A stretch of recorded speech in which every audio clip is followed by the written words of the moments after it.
Hi, fish fry எப்படி செய்கிறதுன்னு பார்க்கலாம்.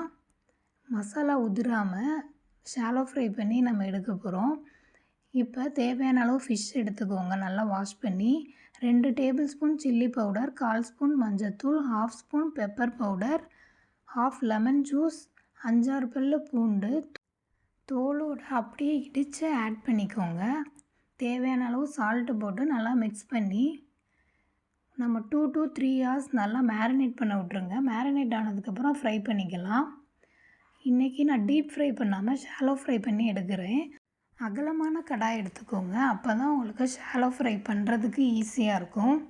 அகலமான கடாயில் கம்மியான ஆயில் ஊற்றிட்டு எண்ணெய் நல்லா காயவும் நம்ம ஒவ்வொரு ஃபிஷ்ஷாக போட்டுக்கலாம். ஃபிஷ்ஷு போட்டு 40 to 45 மினிட்ஸ்க்கு அப்புறம் இல்லைனா 1 மினிட்டுக்கு அப்புறம் கூட நீங்கள் ஒவ்வொரு ஃபிஷ்ஷாக திருப்பி போடுங்க. இப்படி திருப்பி போட்டால் மசாலா உதிராமல் நம்மளுக்கு அப்படியே நல்லா கிடைக்கும். இந்த மாதிரி நீங்கள் ஒரு வாட்டி ட்ரை பண்ணி பாருங்கள்.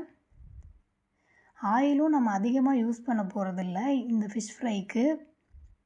இப்படி ஃப்ரை பண்ண நல்லா குக் ஆயிரும். இந்த மாதிரி ஒவ்வொரு ஃபிஷ்ஷாக திருப்பி போட்டுக்கோங்க. நீங்களும் இந்த மாதிரி ட்ரை பண்ணி பார்த்துட்டு எப்படி வந்துச்சுன்னு கமெண்ட் செக்ஷனில் மறக்காமல் சொல்லுங்கள். நம்மளோட சேனலில் நிறையா சவுத் இந்தியன் ரெசிபீஸ் அப்லோட் பண்ணியிருக்கோம். நீங்கள் மறக்காமல் போய் செக் பண்ணி பாருங்கள். மறக்காமல் நம்மளோட சேனலை சப்ஸ்கிரைப் பண்ணிக்கோங்க அண்ட் பெல் பட்டனையும் கிளிக் பண்ணிக்கோங்க. தேங்க்ஸ் ஃபார் வாட்சிங்.